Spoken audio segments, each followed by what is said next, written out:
मृत्यु या अंतिम संस्कार के पश्चात किए जाने वाले कर्मकांडों में ही सबसे अधिक ब्रह्मजाल, पाखंड और लूट मचती है।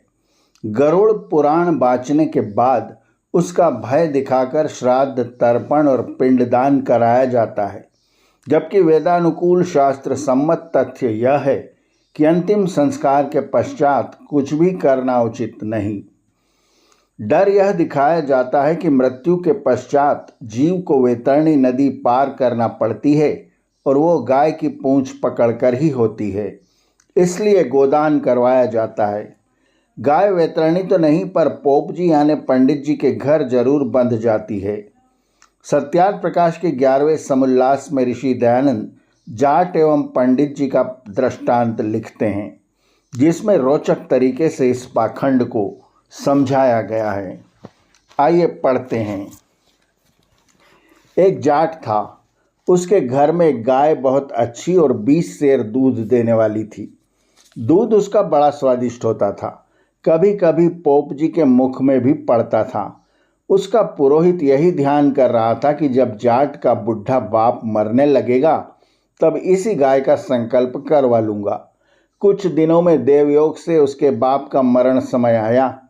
जीभ बंद हो गई और खाट से भूमि पर ले लिया, अर्थात प्राण छोड़ने का समय आ पहुंचा। उस समय जाट के इष्ट मित्र और संबंधी भी उपस्थित हुए थे। तब पोप जी ने पुकारा कि यजमान, अब तो इसके हाथ से गोदान करा। जाट ने 10 रुपये निकाल पिता के हाथ में रखकर बोला, पढ़ो संकल्प। पोप जी बोले, वाह वाह, क्या बाप बारंबार मरता है? इस समय तो साक्षात गाय को लाओ जो दूध देती हो, बुढ़ी न हो, सब प्रकार से उत्तम हो, ऐसी गौ का दान करना चाहिए। जाट जी, हमारे पास तो एक ही गाय है, उसके बिना हमारे लड़के बालों का निर्वाह न हो सकेगा, इसलिए उसको न दूंगा। लो 20 रुपये का संकल्प पढ़ दो और इन रुपयों से दूसरी दुधारू गाय ले लेना। पोप जी, वाह जी वाह, तुम अपने बाप से भी गाय को अधिक समझते हो। क्या अपने बाप को वैतरणी नदी में डुबाकर दुख देना चाहते हो? तुम अच्छे सुपुत्र हुए। तब तो पोप जी की और सब कुटुंबी भी हो गए, क्योंकि उन सबको पहले ही पोप जी ने बहका रखा था और उस समय भी इशारा कर दिया। जब सब ने मिलकर हट से उसी गाय का दान उस पोप को दिलवा दिया। उस समय जाट कुछ भी न बोला। उसका पिता मर गया और पोप जी बछड़े सहित गाय और दोहने की बटलोही को लेकर अपने घर में गाय बछड़े को बांध बटलोही धर पुनः जाट के घर आया और मृतक के साथ शमशान भूमि में जाकर दाह कर्म कराया। वहाँ भी कुछ कुछ पोप लीला चलाई। पश्चात दशमात्र सपिंडी कराने आदि में भी उसको मूंडा। महाब्राह्मणों ने भी लूटा और भुक्खड़ों ने भी बहुत सा माल पेट में भरा। अर्थात जब सब क्रिया हो चुकी तब जाट ने जिस किसी के घर से दूध मांग मूंग निर्वाह किया। 14वें दिन प्रातःकाल पोप जी के घर पहुंचा। देखा तो गाय दूह बटलोई भर पोप जी उठने की तैयारी थी। इतने में ही जाट जी पहुँचे। उसको देख पोप जी बोला, आइए जजमान बैठिए। जाट जी, तुम भी पुरोहित जी इधर आओ। अच्छा, दूध धर आऊँ? जाट जी, नहीं नहीं, दूध की बटलोई इधर लाओ। पोप जी बेचारे जा बैठे और बटलोई सामने धर दी।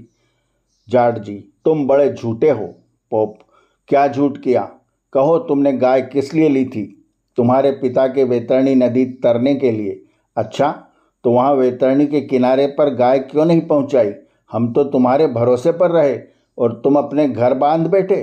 न जाने मेरे बाप ने वैतरणी में कितने गोते खाए होंगे। पोप जी, नहीं नहीं, वहाँ इस दान के पुण्य प्रभाव से दूसरी गाय बनकर उतार दिया होगा। जाट जी, वैतरणी नदी यहाँ से कितनी दूर और किधर की ओर है?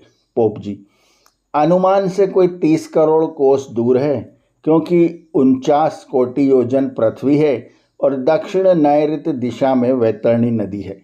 जाट जी, इतनी दूर तुम्हारी चिट्ठी व तार का समाचार गया हो, उसका उत्तर आया हो कि वहाँ पुण्य की गाय बन गई, अमुक के पिता को पार उतार दिया, तो दिखलाओ। पोप जी, हमारे पास गरुड़ पुराण के लेख के बिना डाक व तार की कोई दूसरी सूचना नहीं है। जाट जी, इस गरुड़ पुराण को हम सच्चा कैसे माने? पोप, जैसे सब मानते हैं। जाट जी, यह पुस्तक तुम्हारे पुरुषाओं ने तुम्हारी जीविका के लिए बनाया है। क्योंकि पिता को बिना अपने पुत्रों के कोई प्रिय नहीं। जब मेरा पिता मेरे पास चिट्ठी पत्री व तार भेजेगा तभी मैं वैतरणी नदी के किनारे गाय पहुंचा दूंगा और उनको पार उतार पुनः गाय को घर में ले आ। दूध को मैं और मेरे लड़के वाले पिया करेंगे। लाओ दूध की भरी हुई बटलोई। गाय बछड़ा लेकर जाट जी अपने घर को चले। पोप जी, तुम दान देकर लेते हो, तुम्हारा सत्यानाश हो जाएगा। जाट जी, चुप रहो, नहीं तो 13 दिन लो दूध के बिना जितना दुख हमने पाया है सब कसर निकाल दूंगा। तब पोप जी चुप रहे और जाट जी गाय बछड़ा लेकर अपने घर पहुँचे। जब ऐसे ही जाट जी के सदृश पुरुष हों तो पोप लीला संसार में न चले। जो ये लोग कहते हैं कि 10 मात्र के पिंडों से 10 अंग सब पिंडी करने से शरीर के साथ जीव का मेल होकर अंगुष्ठ मात्र शरीर बन के पश्चात यमलोक को जाता है, तो मरते समय यमदूतों का आना व्यर्थ होता है। त्रयोदशा के पश्चात आना चाहिए। जो शरीर बन जाता हो तो अपनी स्त्री संतान और इष्ट मित्रों के मोह से लौटकर क्यों नहीं आ जाता। ऋषि दयानंद इस दृष्टांत के माध्यम से गरुड़ पुराण और उसमें लिखी गप्पों का खंडन करते हैं। जब मृत्यु के साथ ही जीव शरीर से निकल गया तो उसे कोई भी कष्ट क्यों होगा, क्योंकि आत्मा शरीर के साथ ही सुख दुख का अनुभव कर पाती है, उससे पृथक होकर नहीं। यह वैदिक धर्म और स्वामी दयानंद की कृपा है कि लाखों लोग इस गरुड़ पुराण के पाखंड से बच पाए। ऐसे थे ऋषि दयानंद। आर्यावर्त की कहानियाँ चैनल को सब्सक्राइब करें और बेल आइकन के बटन को दबाएं ताकि हम जब नया वीडियो लेकर आएँ तो उसकी सूचना आपको तुरंत मिल जाए। धन्यवाद। नमस्ते।